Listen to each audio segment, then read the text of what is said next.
அம்மா எப்படி இருக்கிறீர்கள்?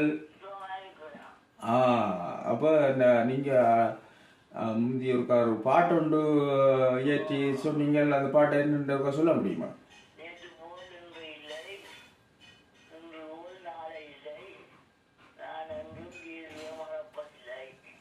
என்றும் மறப்பதில்லை. அப்போ ஆண்டவர் உங்களுக்கு அவ்வளோ நன்மை செஞ்சிருக்கிறேன். என்ன செஞ்சிருக்க சொல்லுங்க பாப்போம்.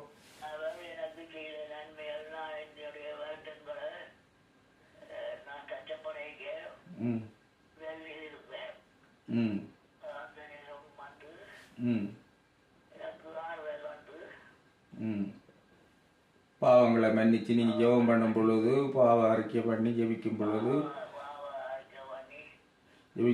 பாவத்தை மன்னிச்சு நீங்கள் அந்த 3 நாள் 2 நாள் நித்திர கொள்ள முடியாமல் கஷ்டப்பட்டு கொண்டிருக்கீங்க.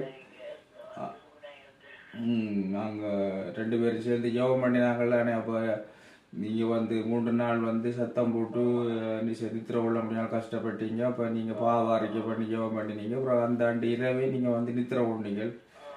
நல்ல சமாதானம் தந்திருக்கிற. இப்போ பைபிள் எல்லாம் வாசிக்கிறீங்க. அப்போ உங்களுக்கு நல்ல சந்தோஷமா இருக்குது. அதனால இயேசுவை மறக்க மாட்டேன்னு சொல்றீங்க. ஓகே ஓகே, நல்ல விஷயம். அப்போ கூட ஒரு நாள் நேற்றெல்லாம் பைபிள் வாசிச்சு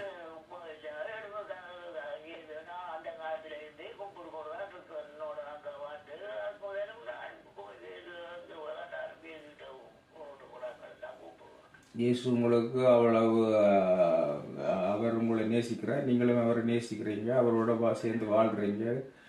அப்போ சந்தோஷமாக இருக்கிறீங்க. கர்த்தர் உங்களை ஆசீர்வதிப்பார். ஓகே அப்போ தொடர்ந்து ஆண்டவரை நேசிங்க, தொடர்ந்து ஆண்டவரோட கூட இருங்கோ.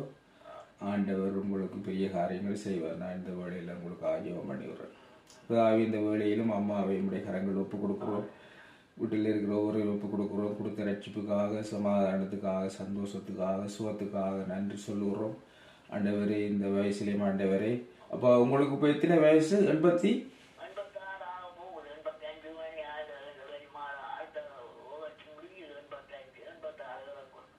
86 வயசு மட்டும் ஆண்டவர் தாயின் வயிற்றில் உருவான நாள் முதல் இந்த நாள் வரைக்கும் உங்களோட கூட இருந்து உங்களை கண்மணி போல பாதுகாத்து, எத்தனையோ தடவை நீங்கள் மயங்கி விழுந்த பொழுதெல்லாம் ஒன்று நடக்காதபடிக்கு ஆண்டவர் பார்த்து கொண்டிருக்கிறார்.